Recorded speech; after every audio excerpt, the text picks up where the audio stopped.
big up everyone watching along with us in the intraweb, I guess is what they call it, right? Shout out to everyone joining us after a absolutely fantastic game. I thought it was absolutely a fantastic game, despite the fact that we only saw Spain be able to put two goals on the board. But welcome back, everyone, to Liverpool 12th Man. If you're joining us for the first time, welcome to the family. Hopefully that you've hit that subscribe button and also click that like button, just as that's just the toll for the door. If you're one of our regular Reds, welcome as always. Hope that everyone's well out there. I've got Lee with me on this little trip down memory lane. How are you doing, Lee? Yeah, good, mate. Yeah, I'm good. It's an interesting game, if nothing else. It might not have been the most exciting game, but it was an interesting game. Spain and France, wasn't it? Two heavyweights really slugging it out, weren't it? And yeah, Spain just had the measure of them, didn't it? It seemed. It seems like it. Knew what to do to stop France, and they did it. And that second goal just killed them off, really, for me. I mean, they were still in it after the second goal, and they threatened to make it 2-1, but no, it just never happened for them tonight, didn't it? And, you know, that can happen in football. It doesn't matter how good a team, how good a squad they are. You know, you're always going to come up against tough opponents, especially at this stage of a competition. And Spain were that tough opponent for them tonight. Mm-hmm. Yeah, I don't know if anyone. I know some people did have Spain being picked as their I wouldn't call it dark horses because all four of these teams are, you know, the top four teams in the world. So it's not like any of these teams are like, you know, long shots. I know the French coach tried to put it on Spain, saying that they were the you know, favorites in this game, but I don't know. I wouldn't have said that necessarily, considering that France is a, you know, world champion themselves, and they have a team that has looked absolutely scintillating in this in the many stages of this tournament. Just today, they just could not put it together. Simply couldn't. But shout out to Red Armchair Supporter out there. Big up, big up.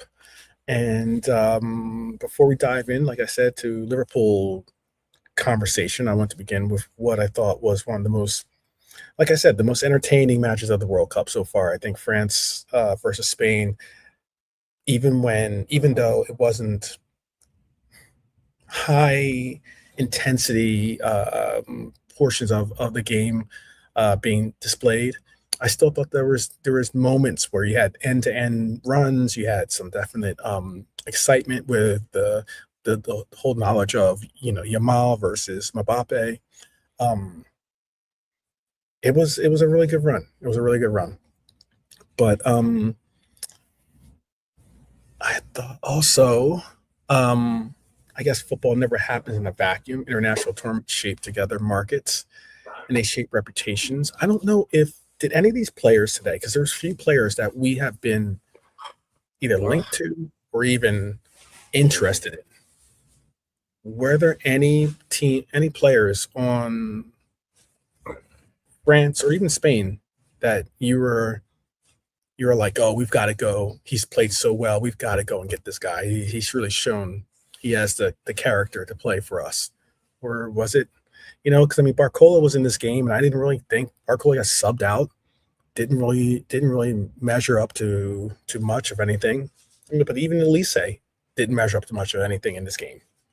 These are all high profile, high priced players. What do you think, Lee? Yeah, none of them really. I mean, there's Koné. We've been talking about him, haven't we? And Barcola, obviously. We're going to talk about save the Koné talk, because we're going to talk. I have a whole segment for Koné coming up, but go ahead. Nobody really jumped out at me in that game as somebody we must have. Really, no, I wouldn't say that. Not in that game, anyway. But there are players. I don't know what. Like the Spain team, like there's not really anyone in there, is there, that we'd be able to get, never mind go for, probably. So, no, it's a hard one that way. Okay. Is there any player that surprised you on these teams? Pick up roster crab in the house. Hmm. Mm.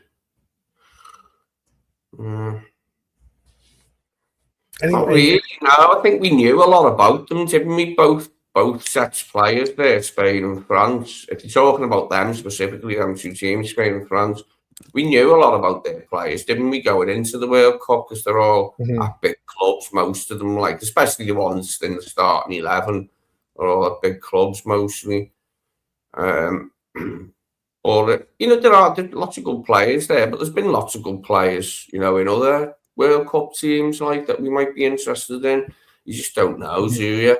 It's just a guessing game at the moment to think what we're going to do in the transfer market. Just don't, we are making good plans and making good headway in that arena, the transfer arena. Just that we're making some progress in, finding players, identifying players, because we must have them. And Iraola said that, hasn't he? We need some players. Like, he said it nicely. We said, yeah, we need some new players. And that we do to improve on last season. And keep up with the Joneses, as they say. Keep up with the Joneses, who are Arsenal and City for the most part, but also Chelsea and United, because they'll be spending money too. Yep. Yeah, no, I mean, I guess, World Cup is the World Cup. Obviously, it's the biggest story technically for those following the international tournament. But if you're talking about Liverpool, there has been some news today, and I think this news is big. I know that some people aren't really big on this player, but I like this player. I've met him actually, and I got to wish him happy birthday on his birthday type situation. So, like, I'm not a Scouser technically, but I am a Scouser at heart. So, by proxy, I guess, a Scouser by proxy, maybe, or something. I don't know how to put it, but there's news about Curtis Jones. Now, we know what could become one of the most defining decisions from Iraola this summer is, what do you do with Curtis Jones? And Liverpool have reportedly rejected another offer from Inter Milan. Now, I'll slow the conversation down because this is where it gets interesting. This isn't about Inter. This is more about Inter are simply today's interested buyer. Tomorrow it could be Juventus. Next week it could be Bayern. Maybe it's Tottenham. Who knows? But the club isn't actually the story. The story is Curtis Jones, and even more importantly, Iraola. Because here's what I guess you could say has my attention to why I brought this as being the top story. Liverpool reportedly rejected approximately £27 million. Now, that's not only a respectable offer, that's right around the ballpark of what they were asking for. I thought I heard or saw or read, because I'm not ITK, but I read that they were looking for just 25 million. Okay, initially. So they got offered 27 million and they still said no. That's especially decent of a number for a player entering the final stages of their current contract. And Liverpool didn't hesitate. They said no. And they said, now, it has to make you ask yourself why. They're getting what they want,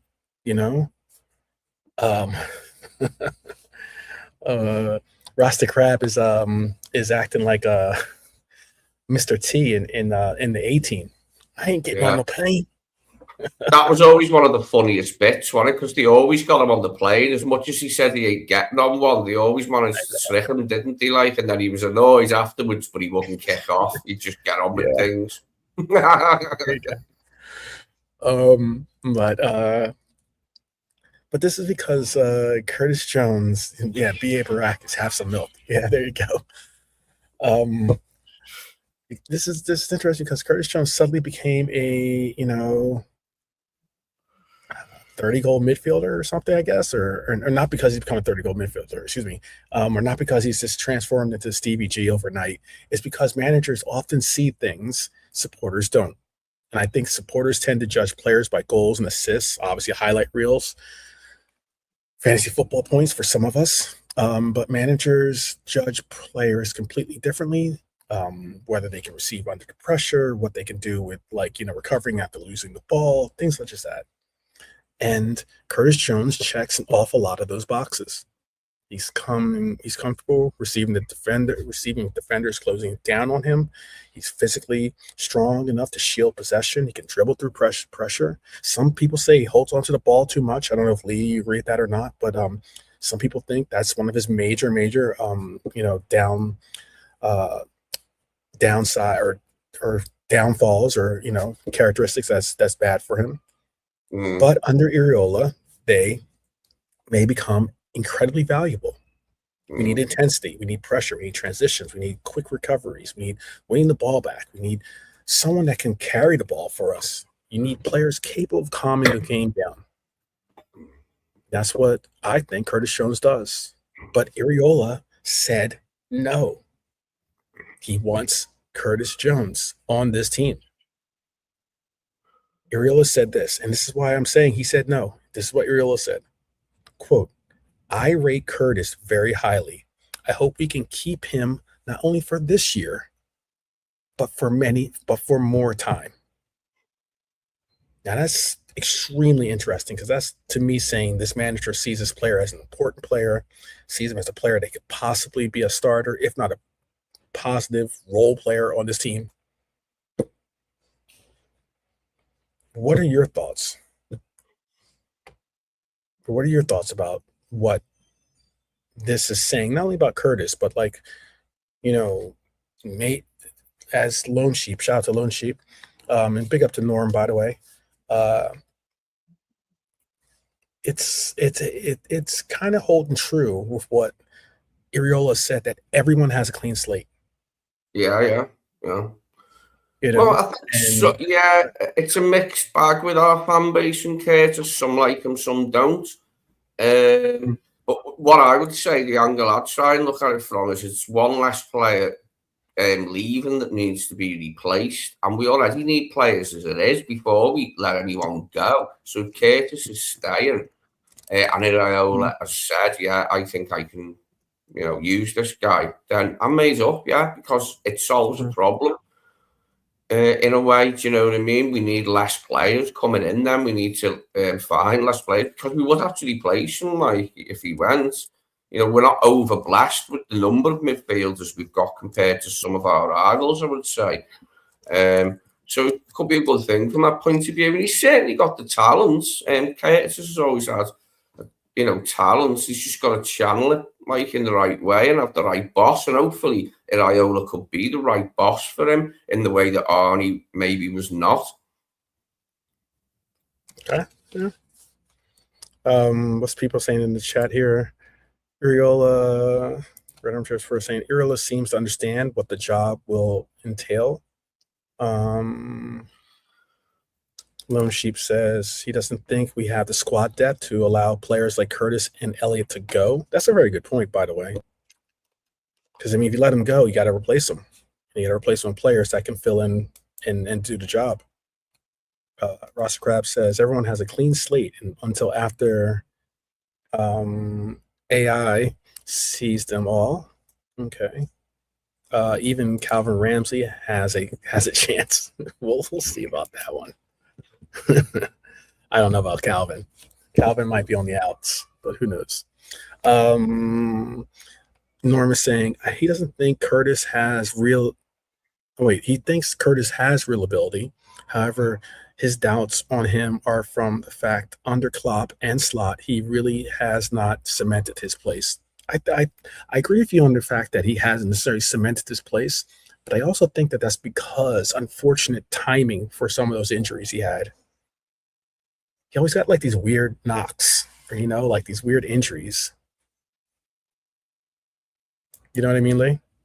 Yeah. Oh, yeah, he's had the eye injury that he had when Klopp was here. Klopp liked him.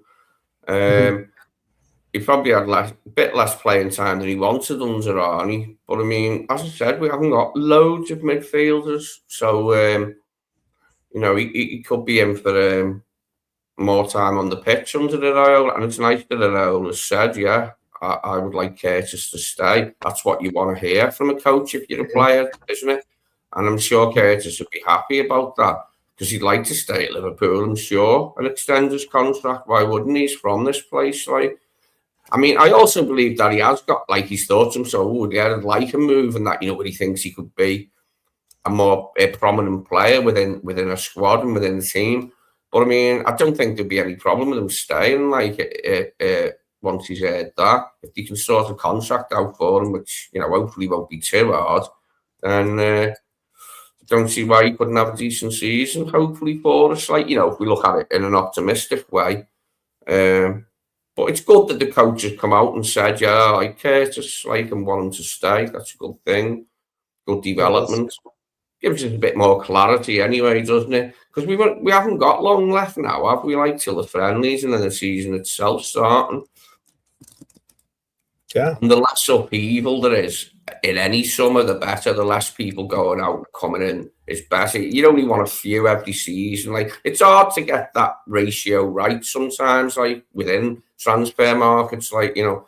But, like, a lot of players left last summer and a lot come in as well. But do you know what I mean? We can't be having too much upheaval again in the background, like, with a new coach starting. That's one of the things that helped Arnie that season. He come in, like, nobody came in, and hardly anybody went out, did they? Like, that summer. So, like, that was good for Arnie. Like, that it was a settled thing when he come in and it helped him win the league. Well, like, I'll ask you this then: if you know Curtis Jones becomes one of Iraola's guys, let's say, because I think he's the most naturally. He's one of the more naturally gifted players. I don't know if he's the most naturally gifted players, but he's one of the more naturally gifted players in the squad. But he's also a tactical fit for the system, it seems. Now, I'm going to flip this argument into this way. There's another side of this discussion, and it's Inter eventually. Like, let's say if Inter says, okay, they step out of their usual comfort zone, and they say, all right, we dropped 27. You didn't like that. Let's go up to 40. Let's go up to 35. That's more realistic. Let's go up to 35. Does that opinion change? Does 40 million change your opinion? I mean, 40 million, 35 or 40 million for a player in the last year of his contract is enormous. And as we've seen with other players, there's no guarantee that any player, whether a Scouser or not, will sign a deal to stay here. I think Curtis comes from a little bit different, like, fabric when it comes to trying to remain with this team, you know, than I think Trent Alexander-Arnold. But what do you feel? Does that change the conversation? It's a lot of money for someone with only a year of his contract left. Yeah, we'd be fortunate to get that much. So it begs the question, if we could only bring in like 25 or something for him, is it really worth selling him for that amount? Do you know what I mean? So are you saying? Depends where you stand on Curtis as a Liverpool fan. If you're into him, like, and think he's got a future there, or, you know, but, you know, some people aren't, obviously, and think, no, I'd rather he moved him on and we had someone new. But as I said, it just gives us more players to find, because we already need several as it is without anyone leaving. So if players leave, that's just an extra player we need to find then. I have to say, with Harvey, like, I don't see a future for Harvey, and I don't mean it in a bad way. Like, I just can't see where we'd be using him this season, like what position we'd be using Harvey in, and when, type of thing. But who knows anyway. But that'd be some money for us. We get some money for Harvey, like, while we still can. Yeah. I'm just trying to read along with some of the conversation. There's the center back situation. Yeah, there is a center back situation. Certainly, pick up the high lure as well. There's something we got to figure out. There's no way on God's earth Alex Scott is 70 million pounds better than Jones. And that's if you're saying Jones is what, 30 million? Because Alex Scott is what, being offered at like 100 million or something? Absolutely crazy, some of these prices for some of these players. Absolutely crazy. Absolutely crazy.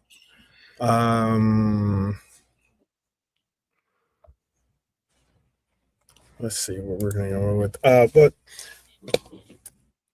I was going to also bring up the fact that he is a homegrown player. That's important.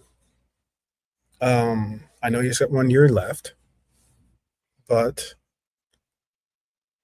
do you think Richard Hughes is going to have more of a say in this than Iraola?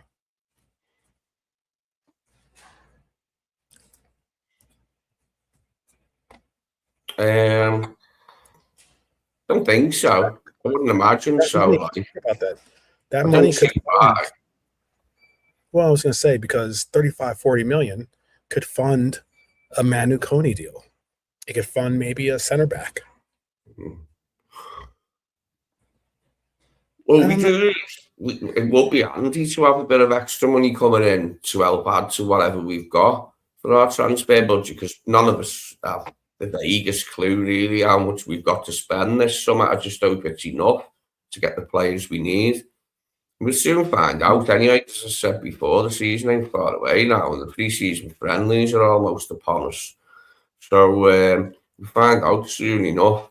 But I just hope we have got enough that we can stretch, we can stretch the budget to cover all the positions we need to buy in. Mm-hmm.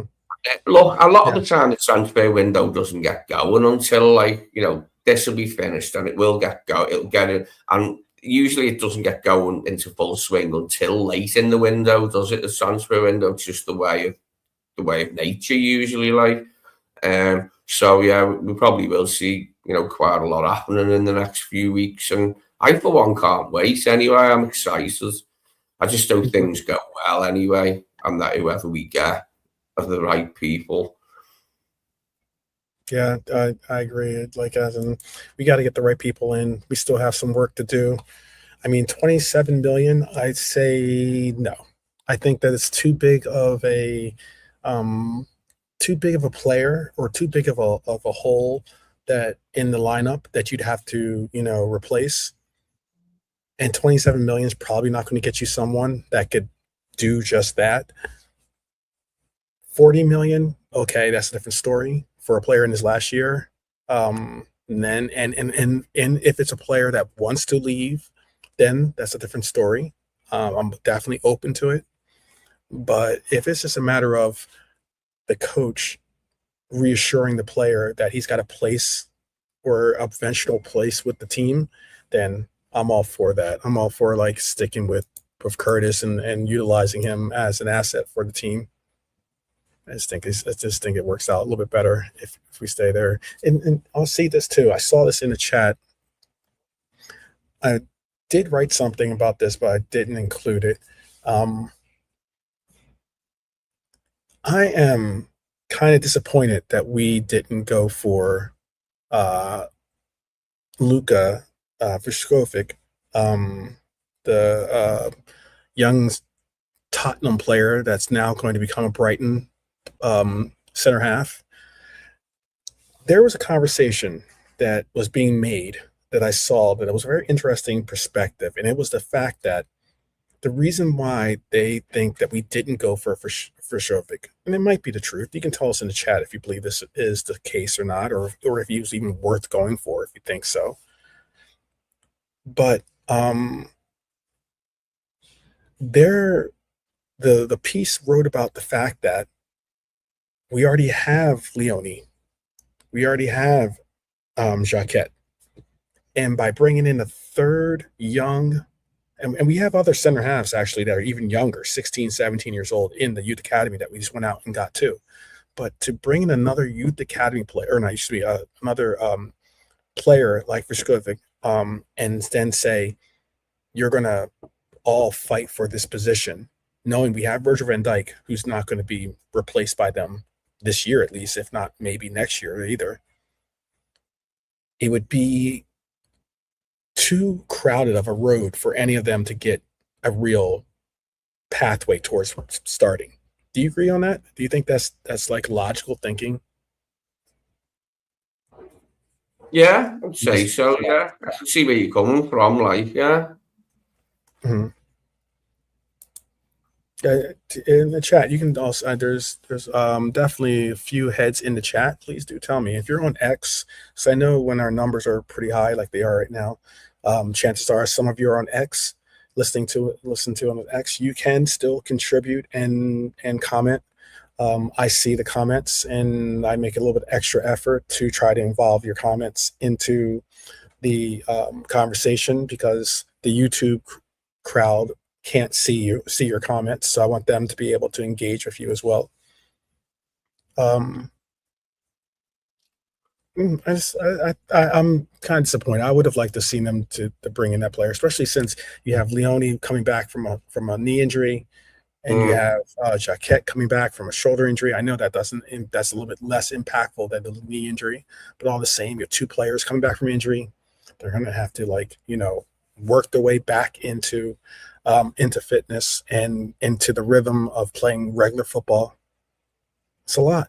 It's a very lot. And, and we're going to have to hold it down with mixing in Joe Gomez into that and not too much of Joe Gomez where he gets injured himself. You know what I mean? Mm. So it's what it is. Yeah, I think Joe can have fitness. Joe's fitness is good for him. Like, you just never know, do you? But we need to be better than it was last season for him to be an option, don't we? Good thing with Joe is the versatility is we could use him right across the back line. It's always been one of the good things about Joe. I mean, first time he played for us was at left back, I think under Rodgers. I think it was Rodgers still there. Played at left back. Yeah, I'm excited to see where it goes. I will say that I'm excited to see where it goes with our direction with either center halves or even with Curtis Jones. Excuse me. Excuse me again. But I'm gonna ask you this: you brought up Koné, right? You brought up Manu. Liverpool may have, I think that name firmly on their radar. It's a player that we're probably or possibly trying to hijack because apparently Manchester United are very, very high on this player as well.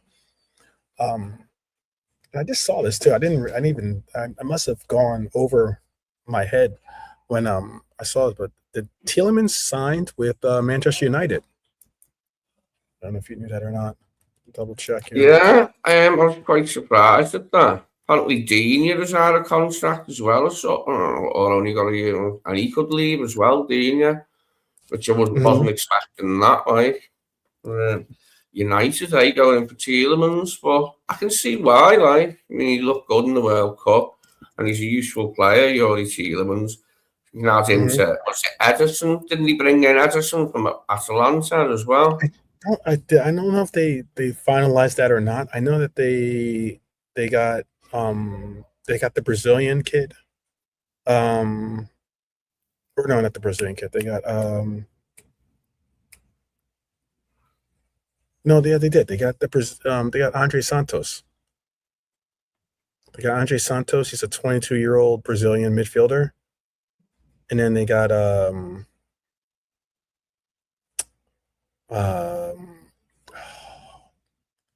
I think he's the goalkeeper for Leeds, Darlow. Yeah, Darlow. Yeah. And then again, Yuri Tielemans. I was surprised when I heard that he was signing for, and it wasn't for a lot of money, 35 million. 35 million is what he signed for. Do you think we should have tried to maybe put our hat into that ring and tried to bring in this player, Tielemans? Maybe not at this stage. Maybe a while ago, if he was going to come here, before he went to Villa, say. But at this stage now, with him 29, he'd be an unlikely signing for us. But he's had a good, I mean, 29 isn't old. Yeah, it's not old, but like by our signing standards, 29 is old, isn't it? Like, unless you can count Endo, but apart from that, we don't buy players that age very often, do we? 35 million was the release clause too, by the way. That's what it was. So they triggered the release clause. That means they pay all that money up front and get it over with. But I thought Tielemans had an excellent World Cup for himself. A very, very good World Cup. Belgium captain for himself. But let's get back to Koné. Manu Koné is a player Manchester United desperately want. Player Roma may now have to sell. Player at Liverpool obviously have been on and off on a little bit of like interested, I'm not interested, I'm not interested for this player. We saw him play in the game today. I got subbed in late because who's that? Rabiot is that his name, right? Rabiot. Adrian Rabiot. I think it was on a yellow card and got subbed out, or had to get subbed out. What is it with Koné that makes you say that he is a player you want? I know Norm is very bullish on bringing him to Liverpool. Or do you hold the same, fervor to bring Koné in? Me, I like him. Yeah, I like Manu Koné. I think he could give us some of the grit that we lack in the midfield. But again, he's going to cost a few bob, like, because he's been in the France team. Like, if we went for him another summer, like where he wasn't in the World Cup in the France side, we wouldn't have to pay as much, but we're going to have to pay a few bob to prize him from Roma's grasp. But I like him, yeah. I think he's got, as I said, he's got some of the grit that I think we're lacking. We're not overblessed with options, are we really, in any of the positions? It's a bit of a shit market, isn't it? This market. And it went great even last summer, which does pose a bit of a question, like, what's happening to the market? Like, how come there ain't as many good players as there used to be available? I don't know what it is. Like, I think it's a mixture of a few things, a nexus of a few different contributory factors, which has made it a poorer market to operate in. But we ain't got loads of choice, have we? Yeah. I mean, Atletico Madrid apparently already bid for him, did a very sizable, relatively decent bid for him, got rejected. Roma reportedly value him closer to 60 million euros. There is Gasparini, who has openly acknowledged that financial fair play could force Roma into difficult decisions over the next couple of weeks, because Roma is in, like a lot of these Italian teams, they are in financial peril. Like, as in, it is not easy for a lot of these teams to continue to hold on to these players and pay them well, and then not, and especially for the teams that don't make the Champions League, they really, really get penalized. But 46 million is not bad. It isn't. Basically, because that's what 46 million is about, 60 million euros, right? Something like that, yeah. 46 million. Let's call it 45 to make it easy.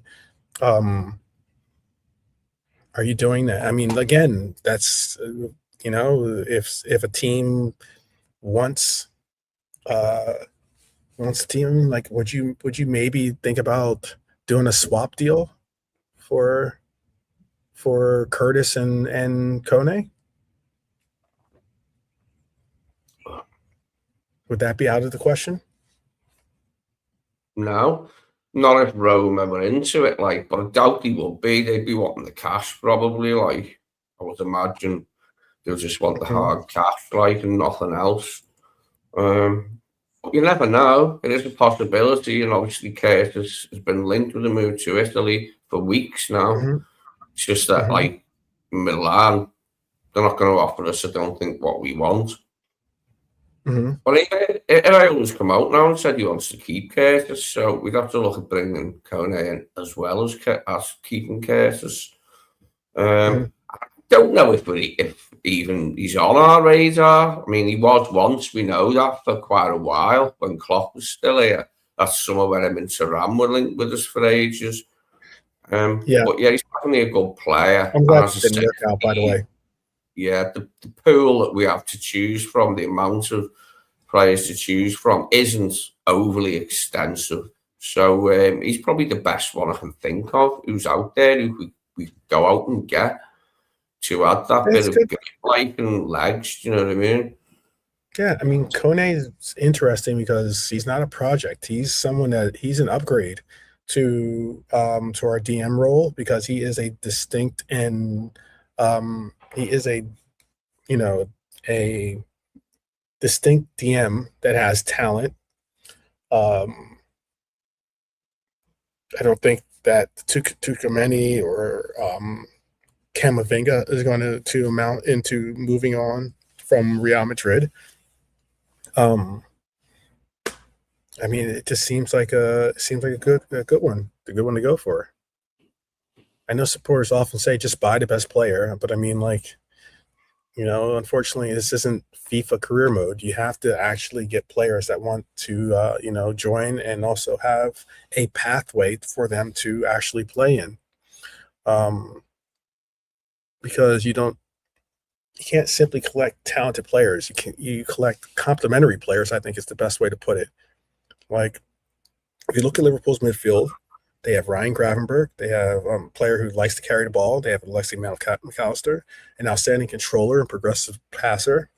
Hopefully, going to retain that style and that form that makes that statement relevant.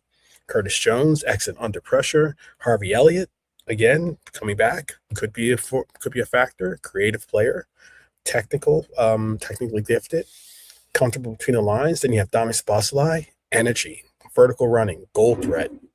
And now you have to ask yourself, where does and how does Kone fit into that, you know, and that's not even counting, obviously, Florian Wirtz in that conversation either. But where does Kone fit into that? Is he automatic starter? For me, would be, yeah. We need him in there. Like, we need someone in there of that ilk. Mm-hmm. Alongside what the other players that we've got. I'd actually like two signings if it's all possible, like, for midfield, just to give us more options, like, and sort of have it a little bit more defined. Who'll be playing where? I didn't like Szoboszlai in the pivot last season. Mm-hmm. Do you know what I mean? But I didn't really like Jones that much in the pivot either. Might be different under Iraola. We might not have a pivot. It might be more of a Klopp type midfield with just one whole player and people left and right, one player left and right of them. I'm not quite sure, like, but he is quite adaptable, like, his thing, his midfield thing at, like, Bournemouth. But yeah, I mean, for me, yeah, Kone come in, start immediately. Probably have him alongside Gravenberch and Wirtz, obviously, like, ahead of them two, and see how that went along, like, see if between the three of them he could get us on the right path. Yeah, agreed. Well, um, I would go as far as to say that um, there are some players that you do have to just kind of pull the strings for and make it happen.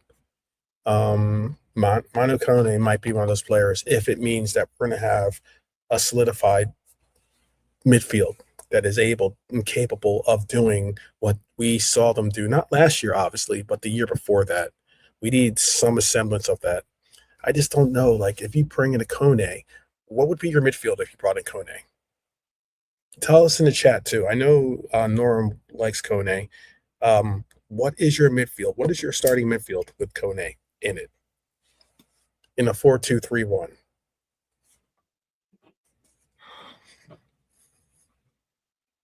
That's the questions for you, Lee. What's your midfield? Since you want the player. If we brought Koné in, yeah, I'd try him with Gravenberch and Wirtz and see how that went along. Then you could try him with McAllister and Wirtz if you wanted. I don't know, but I think McAllister, him and Gravenberch and Wirtz doesn't sound bad to me. Koné, Gravenberch and Wirtz. And that means that you're sitting Dom? What do you mean? Mm-hmm. Like, you're sitting Damas Vasilai? Oh, yeah. Wirtz beats him into the 10 role or whatever you want to call it, like the 7 role, the 10 role. Wirtz to be having that over Dom. Yeah, but Verts definitely gets the 10 role. But I mean, like, as in, so Dom is coming off the bench. He is, yeah, he is. Yeah, I'd be looking at either Gravenberch or McAllister of what we've got. If we don't buy anyone else to partner Koné, if we were to bring Koné in. Mm-hmm. Koné Grav, Koné McAllister, whatever, and see if that could do the business to give Wirtz the platform he needs to do his Wirtz stuff like and be at his best. Mm-hmm. Would you keep him? Would you keep it in a 4-2-3-1, or would you switch it out?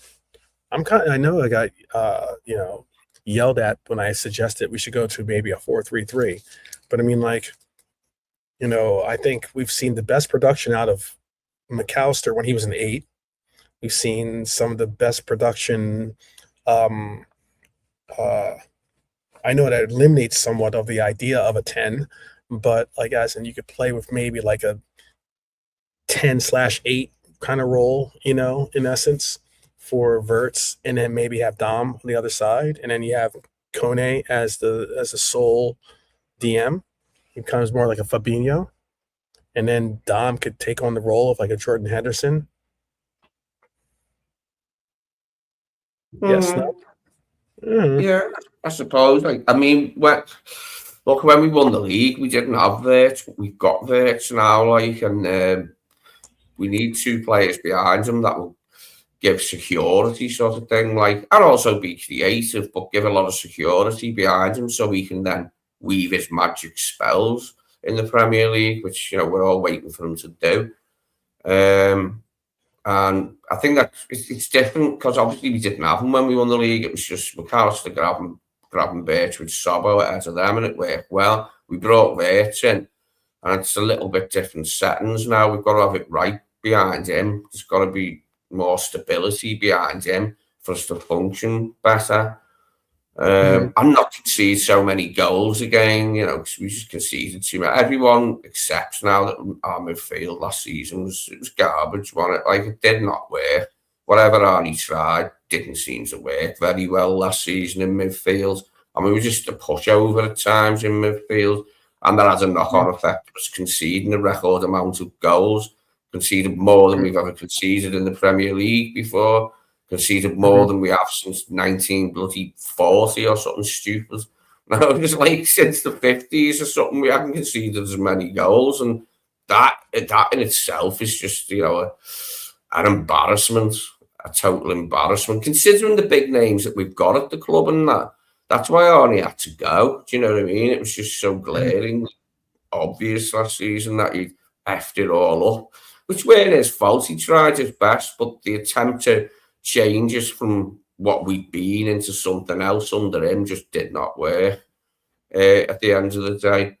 And we've got a new man in now to bring fresh ideas. I'm hoping the fresh ideas will do a lot of the work for us, like in becoming a better team from the manager, irrespective of who we bring in, because we've still got a lot of good players. We just need a few more to be able to compete properly next season.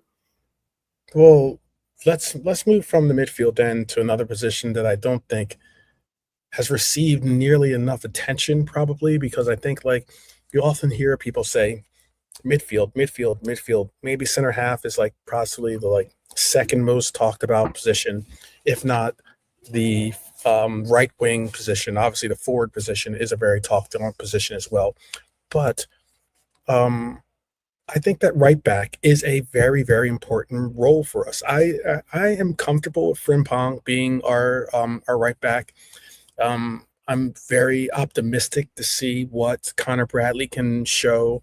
Hopefully, he can show something during the preseason to kind of get to kind of envision what it's going to be for him to be with the upcoming year. He's got to stay obviously available and fit. But over the past several weeks, we've seen a lot of talk about, obviously Virgil van Dijk, Jaquette, Yoni, Gomez. But again, like I said, quietly, one of the biggest tactical questions I think for this team has to be maybe 30 yards wider on the right side. And that is who's going to be Iraola's first choice right back. I think, along with Red Armchair Supporter, I agree with that. I think that Frimpong will massively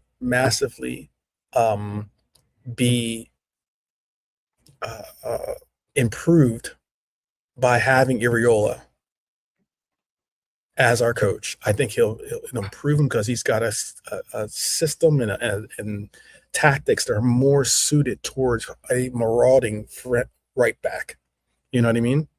Like a player that likes to go forward a lot. And it's what I think Kirk has. I think this season could be a return of the fullback. Rather than return of the Mac, it's return of the fullback. How about that? All right. Good song too, by the way. Good song. You know what I'm talking about, right? I do, yeah. Share of the Mac, yeah. Remember that? Yeah, Mark Morrison, wasn't it? Yeah. So, yeah. Yeah. He's I mean, that was like his huge hit. He's English, right? He is, yeah. I think he was from Derby or Nottingham, one of those two Midland cities. Okay. Well, my Mark Morrison return of the fullback is exactly that. I mean, I know some people are going to say, Jeremy Frimpong, move on. I get that. Didn't have a great season last season.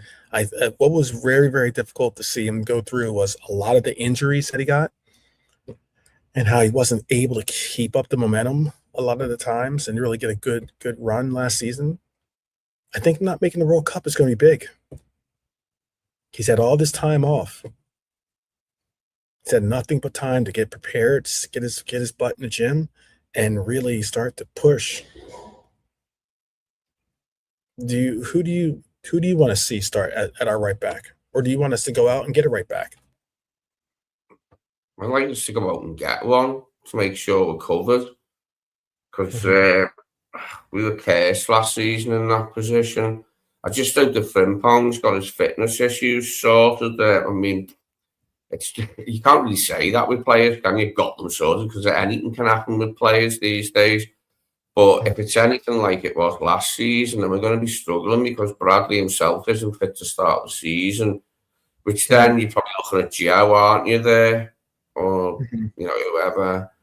But yeah, I think we need somebody. Myself, yeah.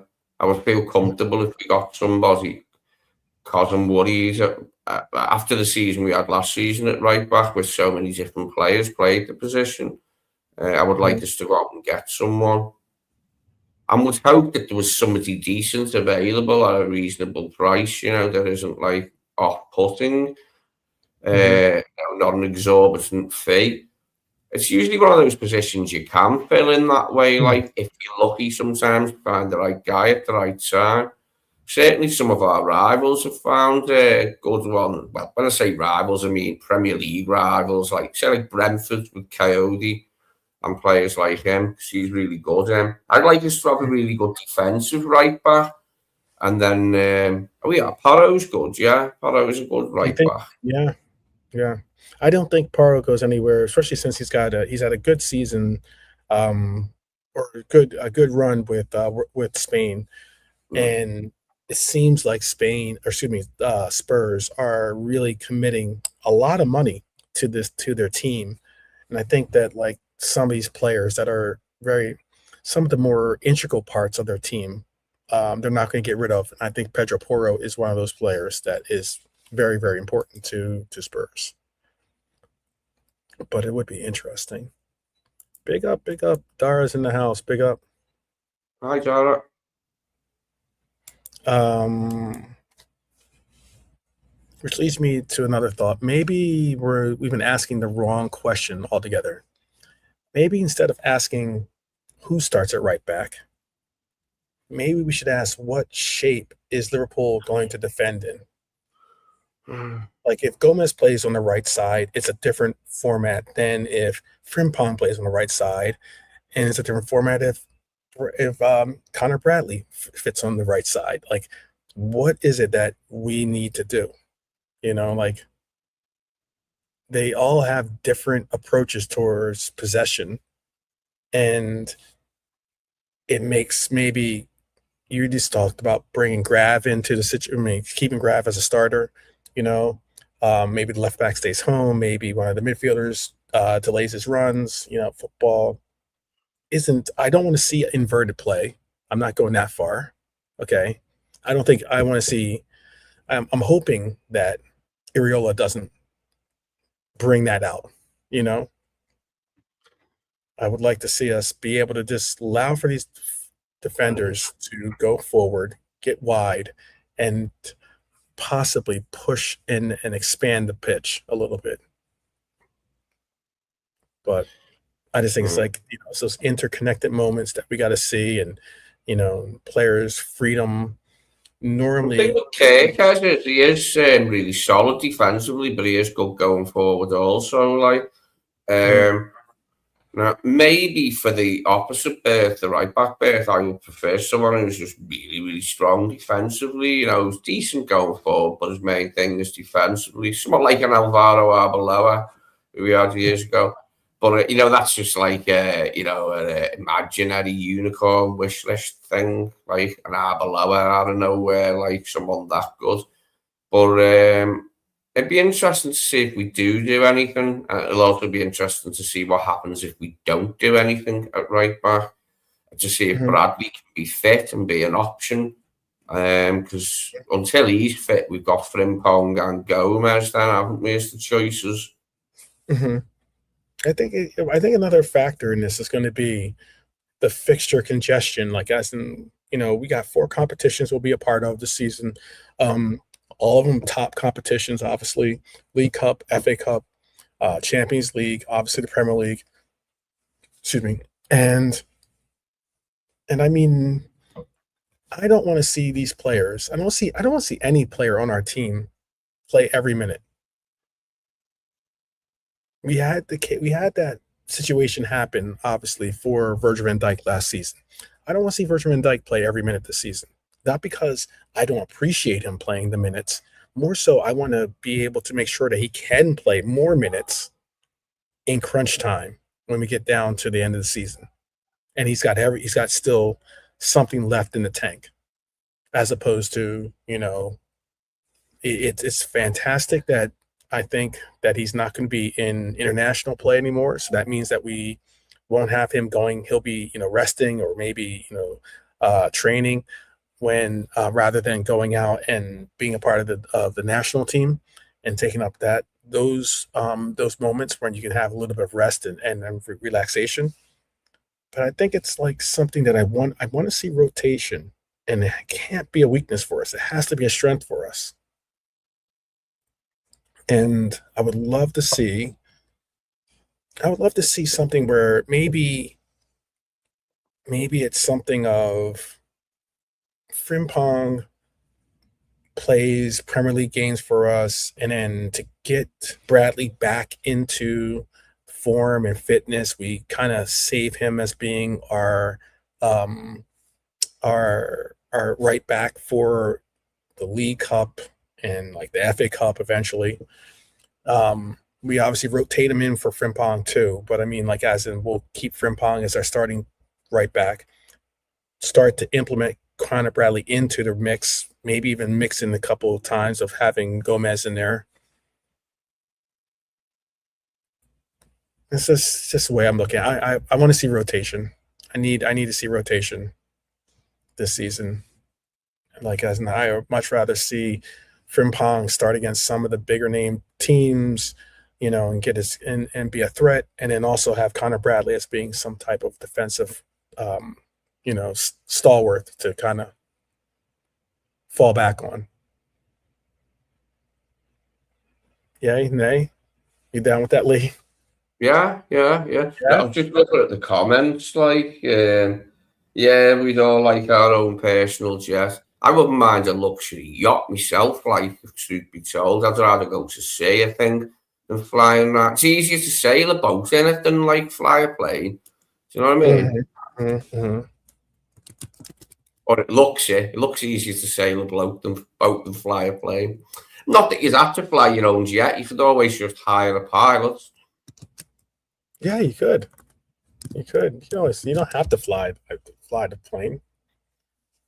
So you want to actually, most likely, if you own a jet, you don't fly.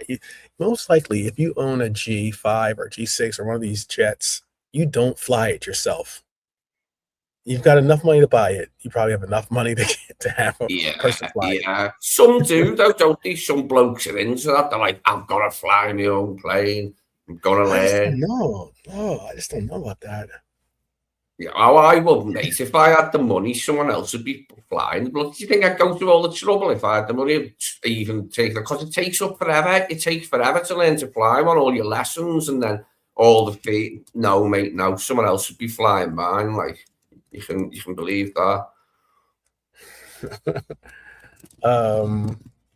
I agree. It is stylish, though. It is stylish. Well, let me transition. If you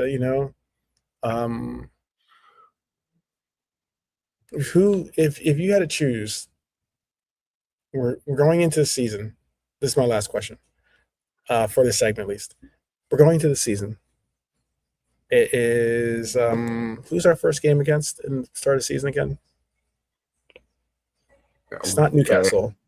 Second one's Newcastle. We're at home to start off, and it's against.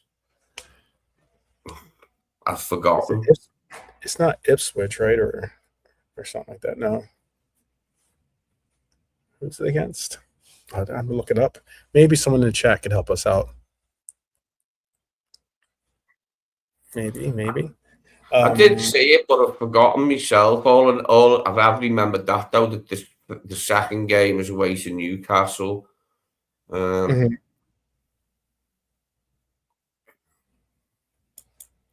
know the second game is against Newcastle, and it's away. That's going to be huge. Is it Nottingham Forest we've got first? I don't think it's Forest. I might be wrong, but I don't think it is.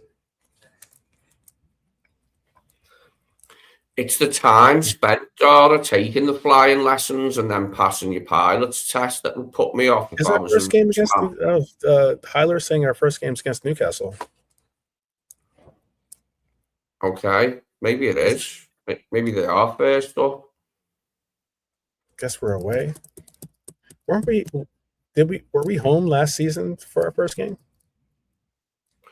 Last season, yeah, Bournemouth, and then Newcastle away, because it was Newcastle away early last season with all the Isaac thing, and Gordon got himself sent off, didn't he? And a lot of their players lacked restraint on the night, didn't he? And we ended up winning with Rio's late goal. So wait, we've got Newcastle away twice in a year? Well, last time they were the second game, Newcastle away, if I remember rightly. Ipswich away on the third, isn't it? Started with Ipswich the year we won the league, didn't we? Remember that, Arnie's first game, Ipswich away, and we went on won the league off the back of it. I remember it too well. I think Kwanzaa remembers it too well too, or maybe he's already blocked it out of his Yeah, memory. Probably. yeah. I watched that like with my mum and stepdad in theirs, like which ain't far away, but we all enjoyed that one and his debut.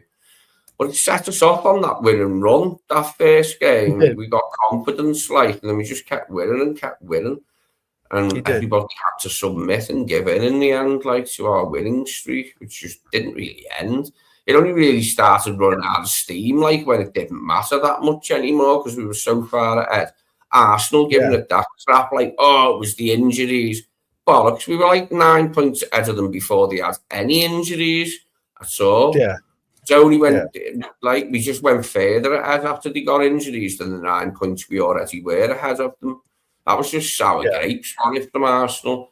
Arteta went a bit loco that season. Okay, he'll be all right now because he won it last season, but when we won it, he started coming out and saying like stranger and stranger things like to the press, which I found amusing. Like, you know, not to laugh at poor mental health, but I thought the man was unraveling in his mind, like, you know, in his job. Like that season, some of the crap that come out of his mouth. Real quick, where would you park a yacht if you had a yacht in Liverpool? Oh well, the docks is right over there. We've got a lake here, but you don't want it in the lake because then you can't get it to sea. Our lake isn't connected to the sea. It's man-made. Yeah, but we've got docks over there. I'm like by the docks, mate. Like by the beach. I'd be laughing. Give me luxury yacht, yeah. Yeah, I mean, this one. All right. Right by the sea, aren't we, in Liverpool? Well, the river. Yeah, I mean, are there any luxury lots parked where you just said? No, I haven't seen any. There's some at the Albert Dock. You see some spiffing boats, which is down by in the Liverpool city centre. You got like Albert Dock, and there used to be TV studios there, and there's all like posh restaurants and nice boozers and shit. Like, you know what I mean? It's posh. The Albert Dock once they done it up. Yeah, so seeing nice boats down there, like, for sure. How about isn't there? What's the There's a marina called it's famous. It's the Royal Albert Dock, right, or something. Yeah, that's it. Yeah, the Albert Dock. Yeah, it's not called Royal Albert. It's just the Albert Dock. After, I assume it's after Queen Victoria's husband, Albert, that German fella, Albert. Prince Albert. I think it's named after him. But it was of much importance at one time, and it went into decline and like dead seedy, and all the buildings fell down, and it looked like it was on its last leg. But then it got done up. Oh let's not park there then. Let's not park well, there. when I say seedy, I mean it just looks shit because all the buildings were dilapidated and falling down because they were built a very long time ago. But then it got done up in the 80s, the Albert Dock, with money, and it looks swanky and still does. And when people come to Liverpool, they usually like it. They go, oh, that bit's good. That bit's good with Liverpool. So, yeah, we got the Albert Dock here, mate. Over the road from me is just the normal docks where shipping containers come and all that jazz, like. I've never worked on there. Loads of me mates have, but I haven't. I think I did like one day there once, like with me mate Lee, another Lee. His dad worked on the docks and got me 1 day's work on the docks years ago. And I was like 19. Okay. What are we gonna call our yacht? Gotta come up with a good name for a boat. Oh yeah, I'd think of a good one. I'd take me time though. I'd definitely think of a good name. I'm not short of that capacity, like, you know what I mean? Like thinking of a username that's all right, like, you know, on the internet, you gotta think of a username. I'd think of a good yacht name, no problem, mate. I'd think of a spiffing one. Okay. Think of a good yacht name. Let me have a think. Yeah, think of a good yacht name. We'll it see. Would be Boaty McBoatface. Yeah, Boaty McBoatface. That was funny, but it was a bit shit as well, wasn't it? Boaty McBoatface. I mean, come on now. No, I think of a good one, mate. I'd probably use the old Legends of the Sea. Yes, I was. Legends? I was in that. Like, I am in the new village people because they're not around anymore. The old village people. So, and well, hi, Law, you're German. You must have seen Germany's World Cup song from '94 with village people called "Far Away in America." Yeah, we're going to make it. Go out there and take it. They didn't see the irony of dancing next to sailors and bikers in studded leather caps singing, we're going to go out there and take it on a stage. Do you know what I mean? Jürgen Klinsmann and Andreas Moller and people like him, they just did not see the irony in it, which I did and thought it was hilarious. It was my favourite ever World Cup song that it wasn't an England one, was Germany '94, Far Away in America, featuring village people. It's hilarious. It's on YouTube. Check it out, man. It's a stunning effort from the German national team. All right. Well, just wondering. Dara's got a question for you, at least, or a statement for you. He said, "At least you have water, Lee. We are running out of water over here." Not fun at all. That's what happens when you live in the desert. You can't expect much. But all right, let's get back to our conversations. And what else was I going to talk about? It was the fact that we're not just buying players, we're obviously developing them. There was a player I saw that I'm pretty excited about. I'm going to see if I can find a picture of him. But there's a guy named Luca Eden. Have you heard about this player? Luca Eden. He's 15 years old. No. No. Luca. Does he live on the second floor, does he? I knew you were going to say that. You know how many times that's going to be said if he ever plays for us. I like that song. It's a good one, but it's sad, innit? Because like he's got a rubbish life, little Luca. And Suzanne Vega knows, mate. She lives like over the hallway and she sees and knows Suzanne Vega. Luca Eden, Lee, is being quoted, just as Hyler just stated here, as our next Steven Gerrard. That is high praise. 15 years old, already playing for the U21s. 15 playing for the U21s. Okay, well, that's good. That's advanced for a 15-year-old to be in the under-21s. That's encouraging. I mean, doing that at that age, that sounds really good. I'm into that, I like hearing that. It's perfectly normal if you haven't heard of this player, because not many people are watching youth academy players like that, especially considering you're probably not watching the U17s, which is where he was playing before he got to the U21s. But he's not arriving on some big $1 million price tag or something like that. He's not like playing for England or something like that or anything along those lines.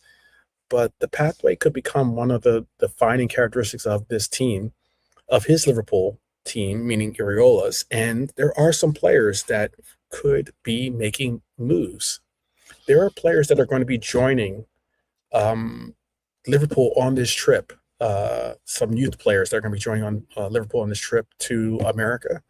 And I'm actually pretty excited to see some of these players and how they further develop. Luca, I believe, is going to make the trip himself, which would be fantastic. It'd be great to see that. Jaden Dans is another name that's going to be making the trip. I'm trying to think. Wright's going to be on the trip. Do you think there's going to be any progression for some of these players to actually get into the mix for us? Do you think? There's a chance for them, isn't it? While all the others are away, and a lot of the senior players aren't back yet because they're in the World Cup. So it is a chance for them to grab some of these young lads.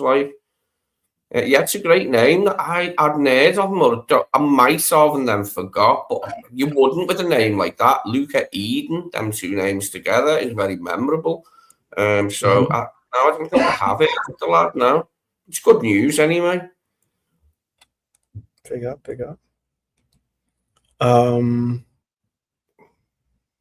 up to Z. I see Z is hanging out and everything's good. I believe he did captain the under 15, the England's U15s possibly. He possibly did. I mean, he's only, like I said, he's only 15 years old, and he's already playing on the U21s, where he's just advanced to the U21s for us, and everything. So, the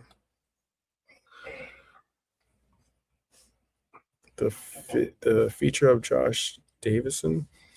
Now for the U21s who debuted against Sunderland just 24 days after his 15th birthday in October 2020. Okay. Oh, he broke the record for the youngest player. That's interesting.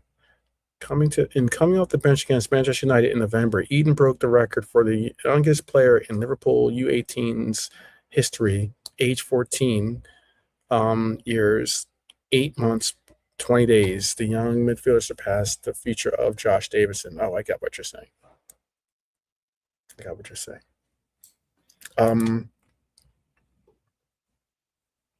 But is there someone currently in the youth setup that you believe is ready to make that jump over the next 12 months?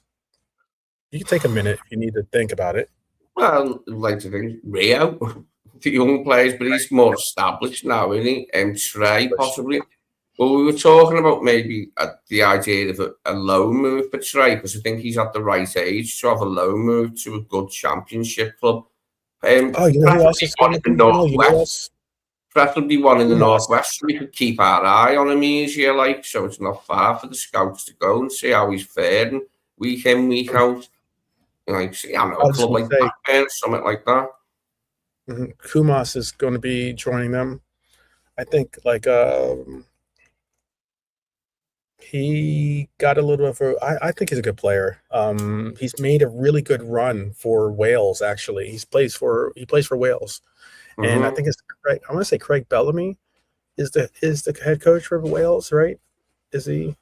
Did not know that. Didn't know Bellamy was doing the Wales job now, but interesting if he is. Didn't know. Yeah, Kumas, his dad played for Wales as well. Kumas, so yeah. I think he's from Cardiff, if memory serves, Kumas. Yeah, Craig Bellamy is the head coach of Wales. He gave a very, very high praise towards Kumas.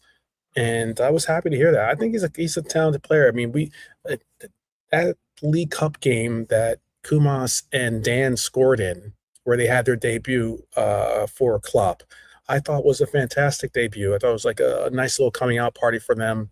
They got their moment to, especially considering I believe that game was at home at Anfield, so they got to score, at Anfield, feel the glory and the rush, and I think that they're very good players that we have on this youth academy that, could make something for us. Could really make something for us. But I didn't hear who you said you thought was going to be. Joshua Abe is a shout. Hi, Laura. He is a shout, especially considering that we need center halves. Who are you feeling? Anyone?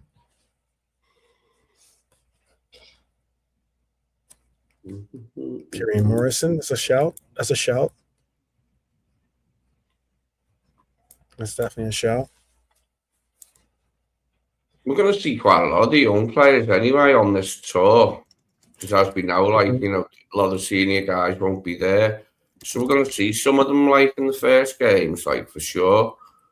And it's always nice to see the young players playing for the first. I know it's a friendly, but it's still the first team. Iraola's in the dugout, so it's always good to see, and we'll be able to have a look. I'll be interested in these friendlies more than usual. Obviously, we've got a new boss, but I'll be interested to see who, if any, can step up and show Iraola that they've the worth having round, basically, around the first team scene. This would be interesting to see in the friendlies. Like, looking forward to that part of it. Mm-hmm. I just noticed that. That's unfortunate. Did he just? When did he go and change? Um, I mean, he's playing for his ancestral team, but that sucks. I was looking forward to K-Roll Figueroa. Figueroa. His dad was like super very very talented player. Honduran Yeah, player. there's been a lot of Figueroas down the years. It's a fairly common South American name or Central American name, whatever. But like, yeah, there's been quite a few Figueroas down the years, hasn't there? And some of them have been really good. He just changed team. Well, he was playing for the U.S. men's national team, like youth teams, but until you get an actual cap with the actual senior team, you're not obligated to stay with, whatever nation it is that you're representing. Yeah, sure. So like, but he was for the U.S. men's national team, and I was proud of him representing us. And now he is playing for Honduras, and he now becomes the first Honduras player to ever sign a professional contract with Liverpool FC. That's pretty surprising. Pretty surprising.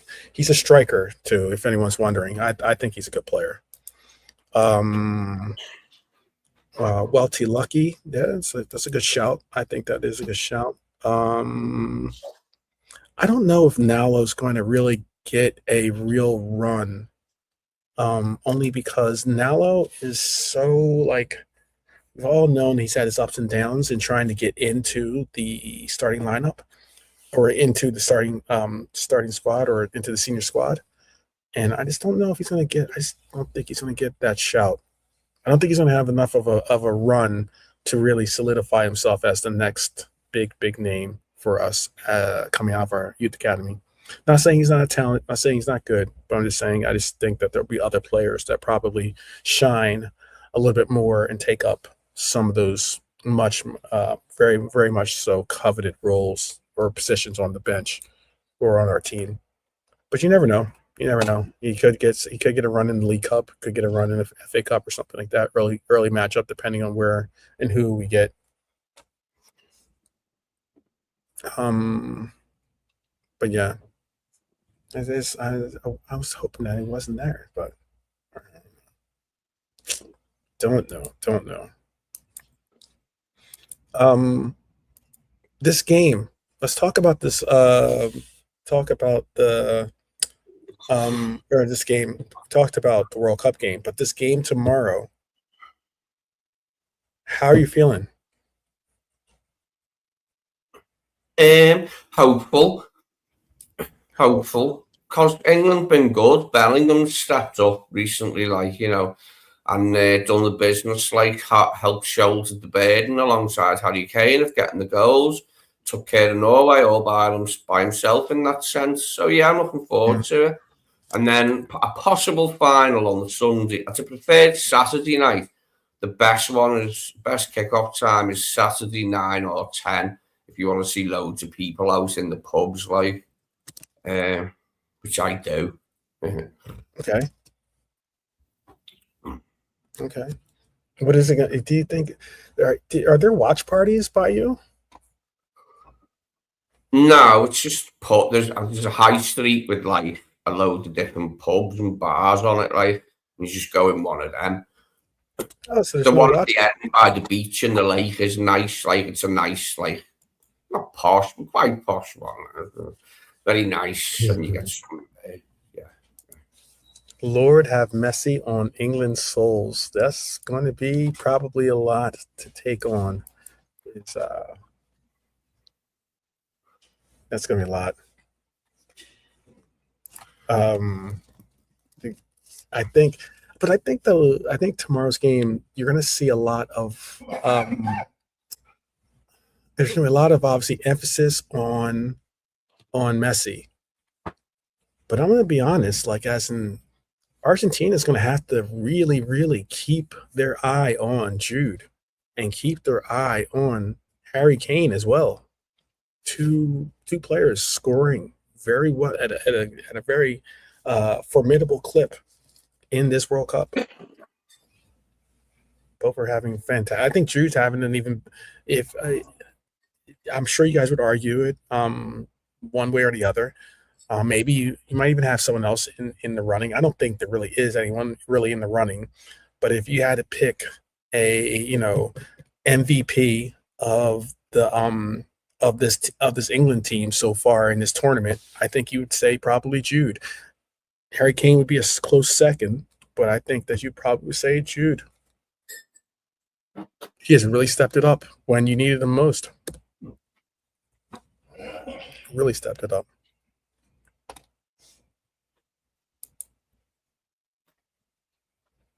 Jed Spence. That's a shout. Do you think really big up Brian, by the way? I hope that you're well. Hope that I hope your family's well as well, of course. Do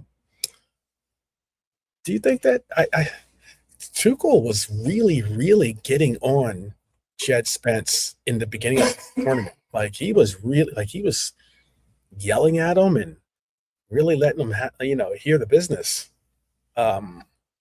Played well. I thought he played well against Mexico. Nearly got a penalty. I thought it was a dive, but still the same. Nearly got a penalty. Oh, you're being sarcastic. Sorry. It's a little bit harder to understand it. I'm sorry. I'm sorry. I didn't know that. I thought you were being serious. Who would you say? Who would you say is your MVP? If it's not obviously Jed Spence.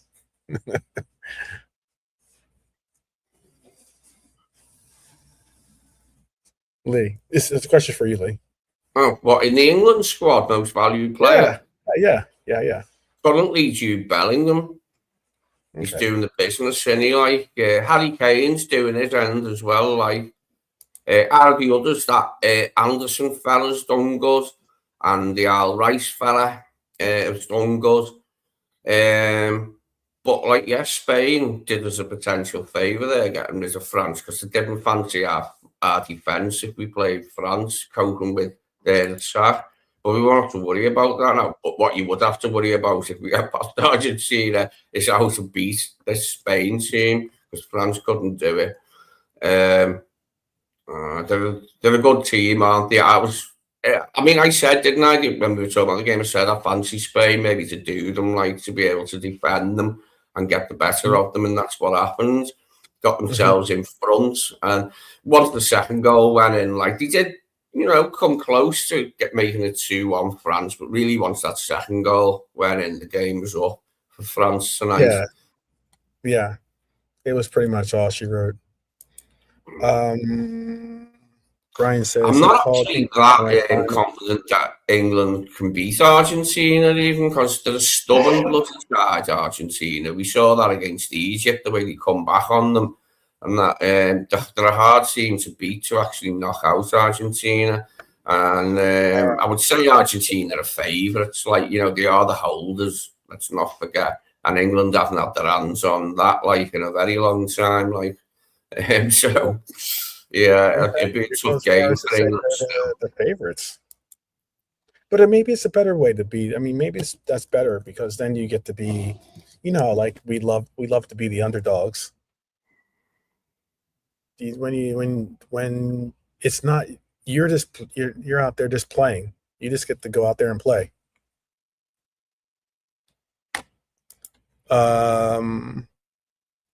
Let's see. Rice needs to be over his illness and perform. Yes, he does. They were isolating him or something, I think, or something along those lines for a little while to make sure that he was didn't get other people sick on the team. But obviously, so he can recuperate as well. Let's see. 11 out of 12 goals have been done by Bellingham and Kane. Heiler's almost a bit curious how much game time John Stones has how much game time that John Stones have gotten. Probably the set piece FC idea, who's still dominating the game. Would you take a I saw we've mentioned this before, but would you take a run on John Stones, since we do needs maybe a center half? I would if he could be fit, but he can't be fit. If he could be fit all the time, he wouldn't leave City. But he can't be He fit. probably wouldn't Can't know. He wouldn't have. He probably wouldn't have. You're absolutely right. Buying another problem then, or getting one for free if you're going for nothing, like whatever it is. Yeah, I mean, he's getting not it for free. fit That's the enough. only reason why it's even a remote, conversation. Well, look how much football has he played at this World Cup. Not that much, has he? Like, how long has he been on the pitch? Like, He's been percentage of minutes that England have played at this World Cup so far, he ain't been on the pitch much, has he? Like Stones, really? He played against Mexico. He played against Mexico. He did. Yeah. He had a big yeah, when you can have him fit, Stones, I prefer him and Gahey than like Conser and Gahey. Defo. Stones got a bit more. I hope he's fit, like, for Argentina. Like Saka as well was a gamble, and Reece James, wasn't he? Like, but we'll find out tomorrow night who makes the starting lineup for England. But yeah, I mean, like Brian said, France going out with a whimper. I was impressed with Spain though tonight. They did go out with a whimper there, France, but I was impressed with the way Spain handled them. After tipping my cap to Spain a little bit for the way they managed to nullify France, like, for large periods of the game, and stop them being dangerous. Stone and Gomez would keep the physios busy. Yes, they would. They make them earn their money for sure. They definitely would make them earn their money. I'd like to see us get someone involved. I don't know. I get that. I get that Stones needs to obviously be more fit and the likes, but I don't know. Is this because of his age, you think, or is it just because he's just injury prone?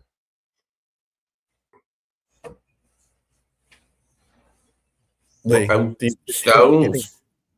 Mm-hmm. We're talking about Stones still. Yeah. Stones, yeah. Yeah, it's his injury record, like, great centre back. We all know that, and we've all seen that, like, for a long time. But it's his injury record, John Stones. No, I'm not. Like, do you think he's just injury prone, or do you think it's more so that he's just, I don't know, had bad luck and just a bit of both. He is injury prone, there's no doubt of that. But some of it's bad luck, just recurring things, recurring hamstrings, etc., which you can put down to luck. But this is, it's a tough game on players physically, like, and some of them just they break down and then they're never the same again, essentially, like, and you can only have them now and then. And John Stones is one of those guys. He does. That's Brian says it. Accurate. Stones is a world-class player, but he keeps breaking down. He is a very, very talented player. It's just that he keeps breaking down. I mean, I don't know if I would say Joe Gomez. I don't want Nalante to hear me say this, but I mean, I don't know if Joe Gomez is necessarily a world-class player, but he's a very good player that keeps breaking down as well, unfortunately. There is a reason Pep loves him, certainly so. And Tyler, he is available. Okay. I was going to say, I certainly get the feeling that there might be a certain amount of skullduggery and dark arts palaver from Argentina, because it is their thing. They love it, them guys. And, they've had us off before with all that stuff, like, and they will try to again, I believe, probably. There'll be at least a few things that I'll be spitting feathers over, like, because I don't like cheating anyway and dark arts and all that crap. It's all right when it's for your team, though, and it works. But when it's against you, I don't like it. Gets on me wick. So there. None of that, please, Argentina, or I'll be out there on the next jet to Buenos Aires, like, to tell you in person how I feel about that type of behaviour on a pitch. Sport Billy would be appalled at your lack of sportsmanship. Sport Billy, yes. Yeah. I'm interested to see who would you have rather have seen, Spain or France? Obviously, you're gonna if you do progress into the next round, you'll be taking on Spain. But I mean, would you have rather seen France than Spain, or? Oh no, because there's a mismatch for me, like the physicality of the French, Spain, but a little bit less of a mismatch for England. We would have a chance, but it'll be like, that old palaver of the important moments, the vital moments. Does it go their way or yours? I know we beat them. I remember us beating them in that Euro 96. All we did was made the semi, but that was like England winning the World Cup almost, getting to a bloody semi-final. Do you know what I mean? Everyone was like, yes, this is boss.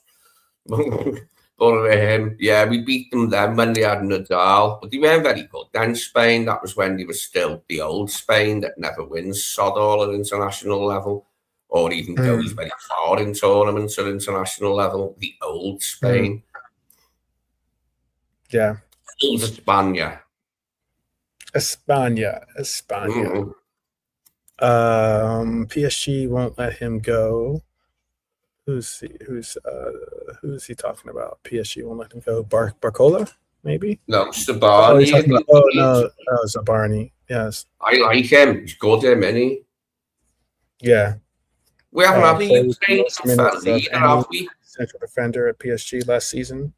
How could PSG solve a personnel problem between a Russian and a guy from Ukraine by just selling one of them?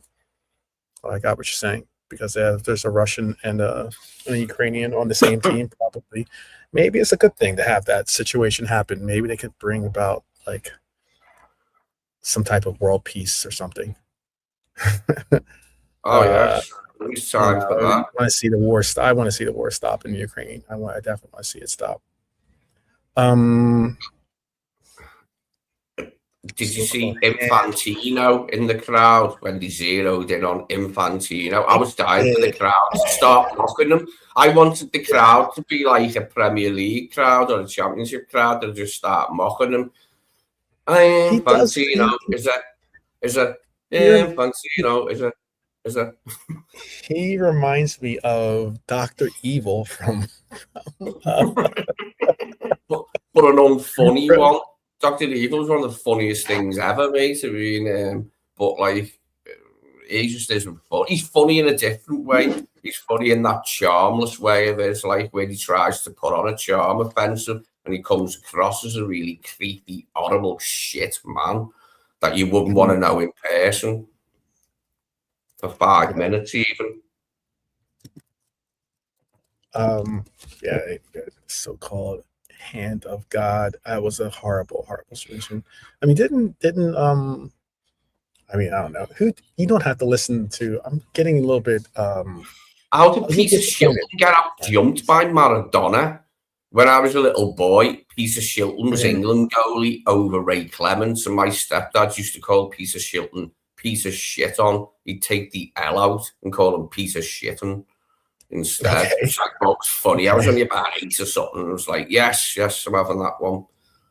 Yeah. It's amazing what can make you laugh when you're young. Well, Maradona's so small, and he like, how bloody hell did he get out jumped by that fella? He could have used his hands. He was surprised, wasn't he? He got surprised, Peter Shilton. It was a surprise. But he was brilliant that day. He was unstoppable. As was Barnes when he come on, though, only for a short period, but they couldn't stop Barnes. And it should have been 2-2. Lineker should have got that. But the defender, how the defender stopped Lineker making it 2-2 was just, I think it was Passarella. Maybe Passarella got his boot up to it, the little Argentinian centre half from them days. But yeah, it was a mad game. Okay. It's gonna be a lot tomorrow. I know. I don't know if Dara is going to Georgian Dragon, which is it's the Manchester United bar, but Georgian, at least the guy who owns Georgian Dragon is from England. So that is where the England watch party is usually very well attended here in this area. So maybe I don't know if he's going that or not. I don't really I really haven't been in that place in a long time, very long time. A Man United bar, eh? Perish the thought. Yep. Yep. Best Man United bar I've ever seen is in the 51st State with Samuel L. Jackson and Robert Carlyle. And Oh Robert yeah. Great movie. Liverpool I fan, like that movie. and him and Paul Barber, go to that man. Well, Paul Barber's in the car outside, and he goes in and lets off a flare and starts talking to him, and that and runs off, climbs over the back wall. That bit's hilarious. Mm-hmm. You hear the usual, "You robbing scarce git," from the Manx, like, "Piss off, you robbing scarce git." But, well, the Manx, they don't speak in a Cockney accent, but I can't do a Manx accent. Can do a Cockney one, just about. I don't think you can. Would not know, Hylor, but I don't believe you do. And you know what's funny about this? I'll tell you a funny little tidbit about the Manchester United supporter bar here in my area. So there is a show called Bar Rescue, and it's like a show where they, I think his name is Jack Tapper. I want to say his name or something like that. He's like this guy who comes in and he like takes over bars, and he like takes them from. It's kind of like Hell's Kitchen a little bit, I think, or something like that. Where like they'll come in and he'll Gordon Ramsay will take over a restaurant and make it go from bad to good. This guy does the same thing for bars. It's called Bar Rescues, the show. Well, the reason why I'm bringing this up is because Georgian Dragon was on that show as being a show that was going to be rescued. You think you could go in there wearing a Liverpool shirt as Robert Carlyle did in 51st State to that Manx pub for a laugh? I would have preferred it if Robert Carlyle went in as his Begbie character without a football shirt on and just started battering people, like, drinking at the bar and then gets the knife and glasses a few of them, does them in, shivs them and that. That would have been funny. I went into that bar with my Liverpool jacket.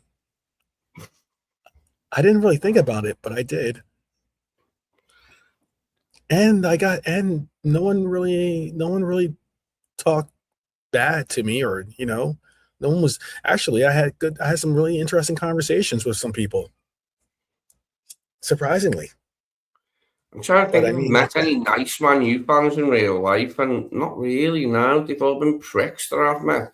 But I'm like that. If someone starts on me in that way, like I won't hold back. Like, I've had loads of like verbal jousts in the flesh with Man United fans here and there over the years. Like, I find it fun and refreshing, and I'm not scared to say me piece. Like, yeah.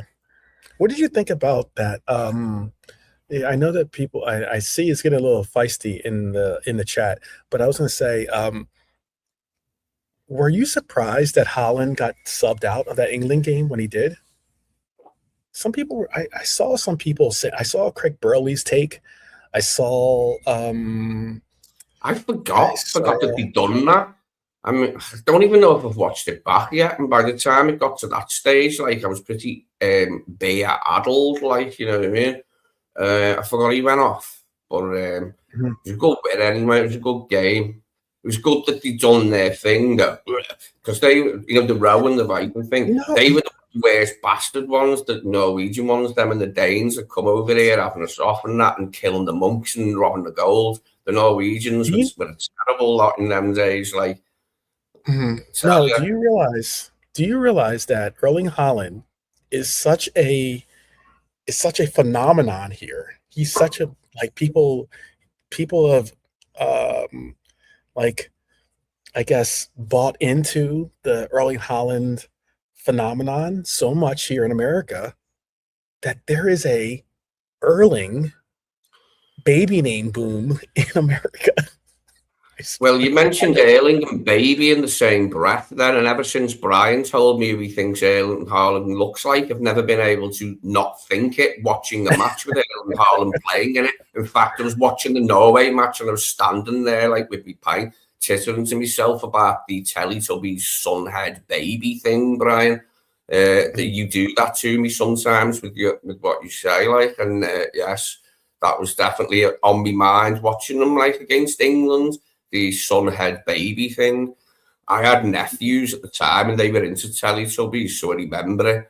And the little sun that rises with the baby's chuckling face in it, like, it does look like Erling Haaland. That's no funny. doubt. Yeah. No, I'm just telling you, there's an actual baby, like there's, you know how like they have like popular baby names?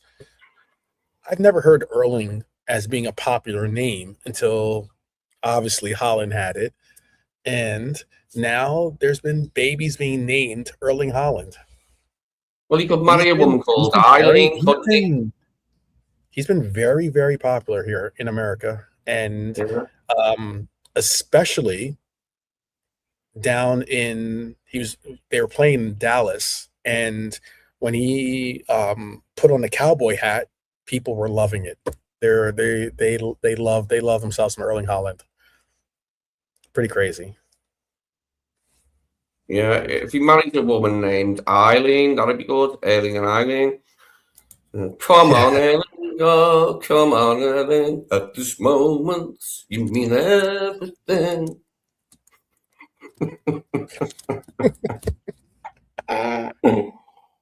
Oh goodness. Yeah.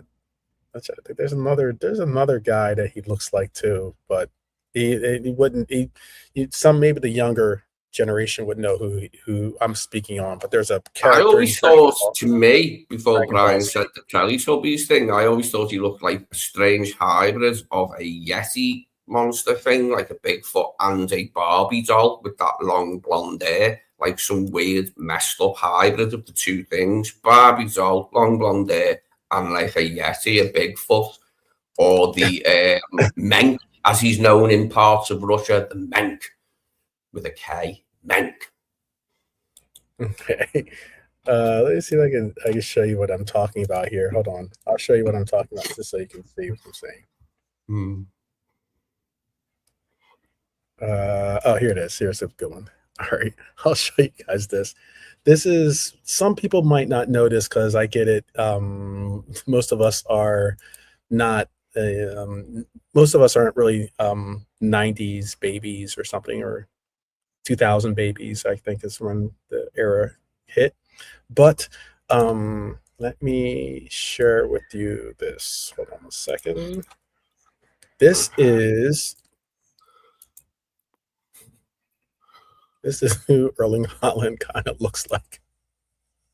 Well, I'll tell you this much. If I lived on the east coast of England, like in the Viking days, and that jumped off a boat with a bloody big helmet on, like, and a sword and shield, I'd shit myself, mate. Something that looked like that jumping off a boat and going, ah! I'd be like, whoa now. The monastery's over that way. Give us some cash. Leave us alone. It's Dragon Ball Z, basically. It's the anime thing or something, if you're in the anime. Dragon Ball Z. He does. He kind of looks like him.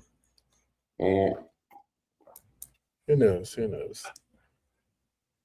We should do a doppelganger episode. That'd be fun. It's a great word, isn't it? I used to have a game when I was a kid, like schoolboy, when you're into games, and doppelganger was one of the things that could do you in. You had to kill. Ghosts and Goblins, it was the game. Did you hear that? Ghosts and Goblins. Ghosts and Goblins, yeah, I remember that game. Yeah, it was a good one. It was quite basic in that, like, it was of its time, which was like a long time ago. It was a bloody good game.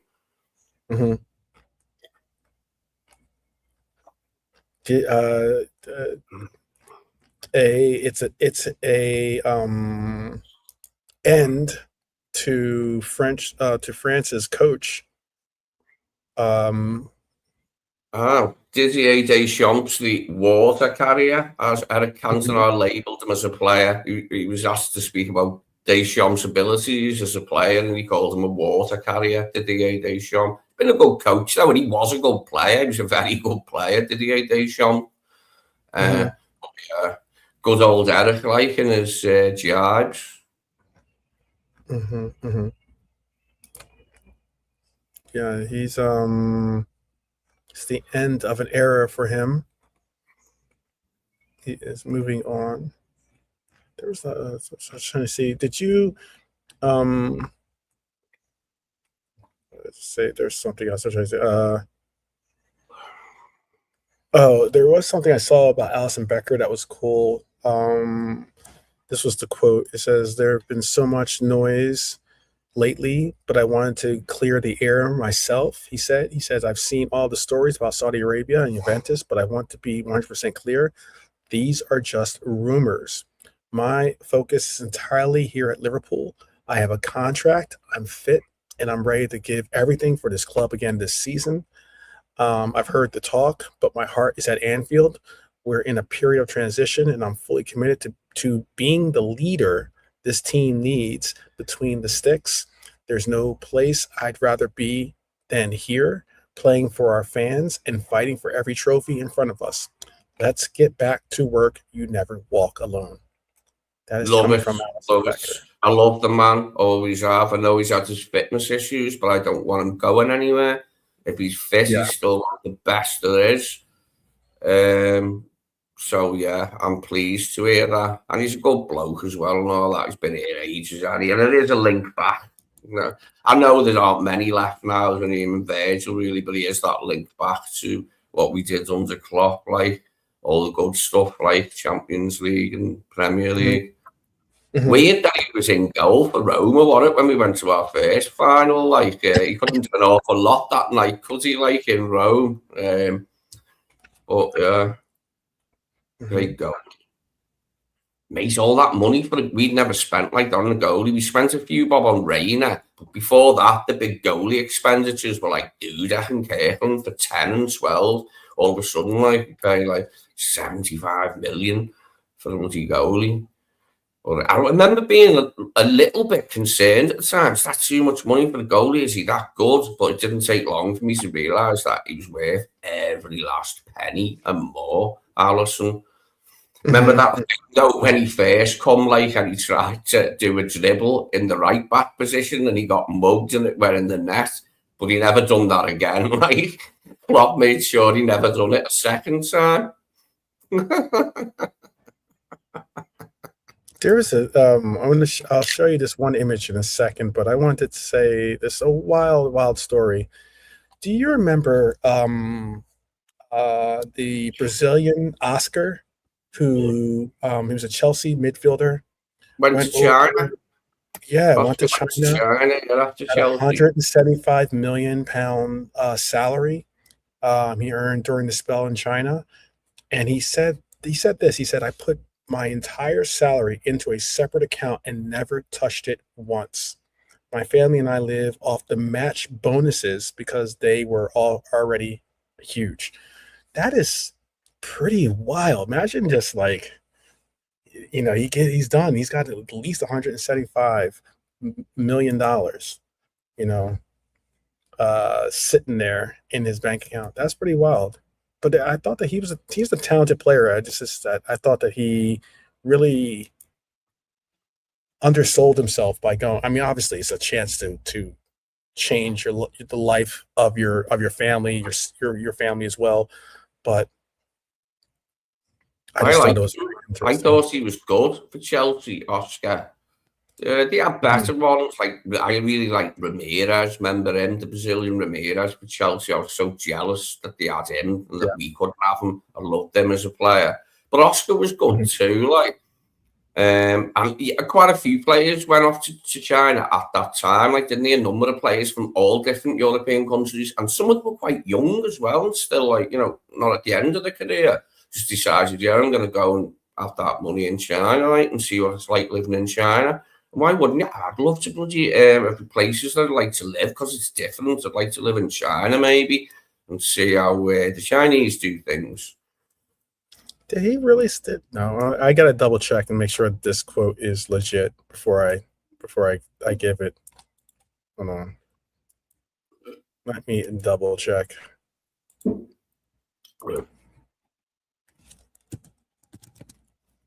Because that's pretty interesting. Let me say this. Let's see if he really said this or not, because I don't want to give out false quotes. That's what I thought. It is a fake quote. I'm actually interested to see what we're talking about. New beginnings, new beginnings, and everything. I want to see what happens with Chiesa. If he actually gets a big thing.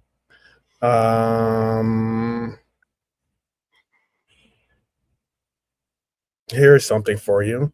Here's something for the chat too, people. This is an interesting one. So, Harry Kane, Luis Suarez. In this picture, the quote was, or at least the statement was this: in their prime, who are you taking at Liverpool? Are you taking Harry Kane or are you taking Luis Suarez in his prime? Suarez, more You're taking exciting. Suarez? Just as deadly and more exciting, yeah. Free kicks as well. Mm-hmm. Kane can take free kicks. Just a question. Yeah. Always liked Kane as a Brian. player. He's always been good. It was difficult to ever see him moving from Spurs and staying in the Premier League, though, given the amount that we knew Spurs had won. But Bayern Munich were more than happy to do that. And they've touched lucky, haven't they? Bringing in Elise and Diaz all from the Premier League, and it's worked out spiffingly for them, hasn't it? Been a good hunting ground for them transfer-wise now. I have, so you're both, I see yours is your Suarez. Brian says Suarez, not a question. He said, I would, there's, obviously I'm biased because I don't like Suarez as a person, but even beyond that, just going from football perspective alone, I get that Suarez is most likely considered to be a better player overall than Harry Kane.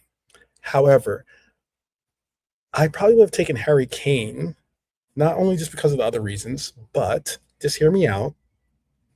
Suarez was phenomenal. I'm not saying he wasn't, but Suarez never really wanted to stay at Liverpool.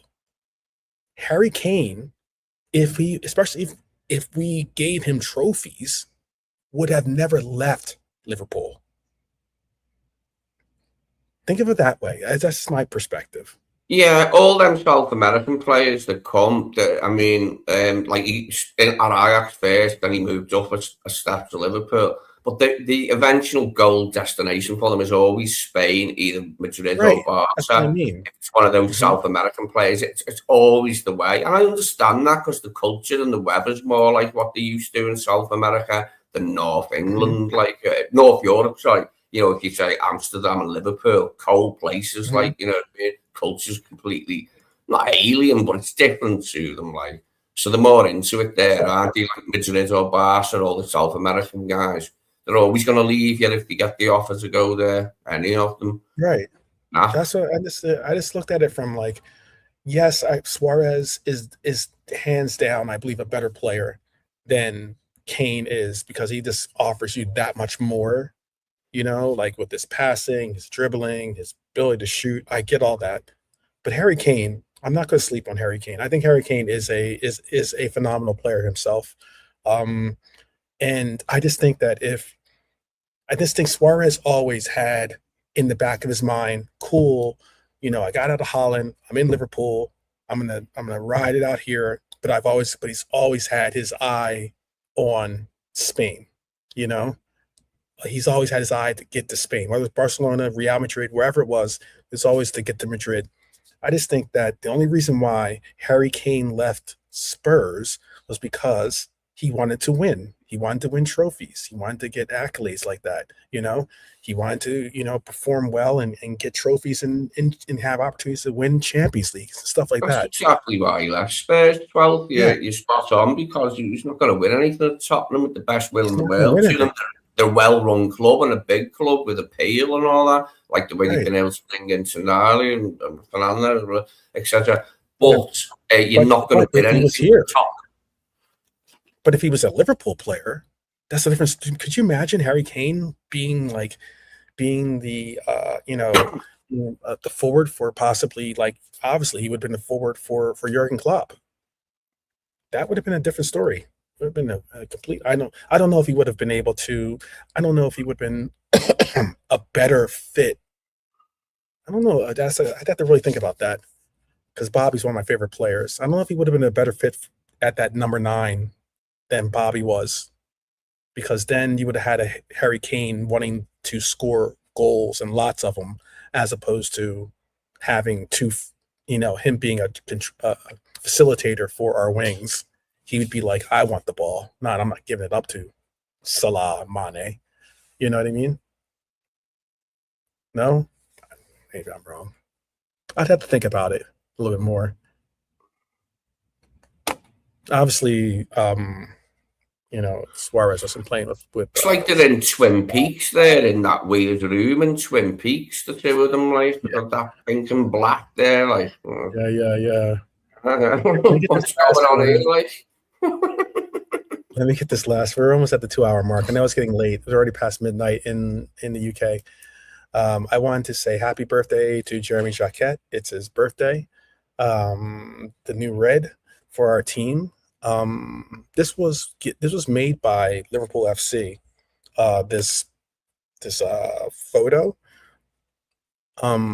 It's obviously showing the kit or our kit, I would say. And let me make sure I make it smaller so you can see. Oops. But I don't know, man. I'm looking at this. How are you feeling about our uniform next season? Yeah, it's okay. It's the retro thing for 1990. But it looks like the red. It looks like it's 2 different tones of red. It's like, yeah, to the shorts does a bit. Yeah, it's a bit off in terms of matching with the shorts, isn't it? But that just might not be like real. Like when you see it, it'll look proper. Like when you see them in it, like on the pitch. But that does look like a mismatch, actually. It does. I mean, that was off of Liverpool FC's Twitter site, so that was them putting this together. Maybe they were using AI or something, and that's the way the AI tried to concoct it together. But here's what it is. Well, I will say this. I did see. I know Lee is going to be out and about, so if you see him on the streets of Liverpool, say hello. Maybe give him a lift. I did see that he had a little bit of car trouble, so I'm glad to see that he was able to get here on the bus. I saw him on the bus. Excellent.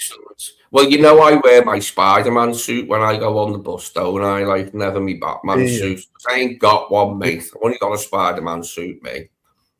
There you go. That could be the difference maker right there. Marvel, DC, I got you. Whichever it is. But all right, we're at the 2-hour mark. We're going to be pushing off here. Allow for you to enjoy the rest of your evening, if not your early morning. We'll be back tomorrow. Right. The game is on at the same time, I think, tomorrow, I want to say. Right? Let me double check. 9 o'clock kickoff. I have for England tomorrow in Liverpool. That will be, and that'll be 10 o'clock in other bits of Europe. Yeah, okay. So 9 o'clock kickoff for you. Is that 1 o'clock in the afternoon for you? Is it? It would be, yes. Yeah, it would be. I'm trying to just double check, make sure it is at that time. Schedule. There you go. Just double checking. It is no, it's at 8 o'clock. So wait, is it? Yeah, it's at 8 o'clock your time, not 9 o'clock. Okay. Let me make sure. Uh, Mm. Lee would have been walking in at halftime, being like, "What's going on?" Mate, I didn't even know that the pubs were open for the middle of the night match until you asked me, was I going out or staying in to watch England? I didn't know it was a possibility to go out, but I very Mhm. quickly got ready and then duly did that. Just for the novelty value of being in the pub at like 3 and 4 in the morning, like, thought that'd be good. And as a laugh, yeah, the Mexico that one was, and it was a good game and exciting as a laugh, like, and that. Mhm. Um, Pick up Dragon Wolf for that. Thank you for that little bit of knowledge. He said that they wore the kit in the final game, which they did, and I do remember now. And the final game of the season, and the shorts are off, like they're like a different tone than the top. Um, yeah, tomorrow's game against England and Argentina versus England is going to be at 8 o'clock. So be sure not to think it's 9 o'clock, like Lee just said. It's going to be good. It's going to be at Mercedes-Benz Stadium in Atlanta, Georgia. And then the final will be in New York. Well, it's going to be in New Jersey, but in where the New York teams play for the final. So it's going to be a good game Remember when the tomorrow. Summer Olympics were in Atlanta that time? 90 something, and Florence Griffiths Joyner was like very famous at the time. Not just for her nails, obviously for her ability as an athlete. What was that one? Mhm. Atlanta, the 98 Oh, or something, was it? Summer oh, Olympics at Olympics. The Summer Atlanta. Olympics, yeah. That Yeah, was a yeah. very controversial Summer Olympics too, because that was like a Well, I was uh, still into had- the Olympics then, because like as an older guy, I'm not anymore, but I was still into watching it in those days, like the Olympics. oh, I just meant it was controversial because of Oh, yeah, no. there was like It, there was a an event that happened, a catastrophe happened at the Olympics that year. But we're going to be back tomorrow. I see that some of you are still rocking with us. So I appreciate the fact that you did. We will have a show lined up. Hopefully, Lee can be with us afterwards. I don't know if he's going to be knackered or not. I know he's probably going to have a couple of bevies inside of him. So um, we'll see if he is ready and able to give us his perspective on what goes down. Hopefully, it's a good result for England. I'm not hating on England. Um, I would like to see the best team win. So hopefully England can be that. If not, then um, it looks like Argentina might get revenge for the Falklands. I don't know. I don't know what to if say. I'm brutally honest about things, like it wouldn't exactly cut me to the quick if England were eliminated. I'd like to see them go through, but I'm not gonna lose sleep, mate, if they don't. Put it that way. Mhm. Whereas I do Mhm. lose sleep when Liverpool have a bad result, like in a big game. That's completely different. But yeah, it'd be all right. See what happens and that. Against the old RGs, the old foe, the old RGs there. Yeah, Mhm. Mhm. giving it their old argy bargy on the pitch and that with the dark arts. There you go. Well, I'll tell you this. I know um, there was a player that I saw come back and give a little bit of a shout, a player that is going nowhere, apparently. He is determined to make a run for to make a real run for this team, and it's good to see him back. Whether Liverpool decide to keep him or not, that's I guess totally up to the sporting director and all. But I know I saw this and it's something that said this guy is committed and he's ready to rock and roll and he's not going to be leaving anytime soon, or at least in his mind, he doesn't want to leave anytime soon. That is Mr. Simicast. So my little moment of Red Zen is Shout out to the Greek Scouser, and all those that are getting ready for the big season. So, Lee, you want to say any peace outs? Yeah, thanks to everyone who's been in and anyone who's still there. Yeah, thanks to everyone for your contributions and your chat and that. We see you all soon. Night, guys. All right. Night. And definitely up the Reds. We'll see you guys tomorrow. Take care.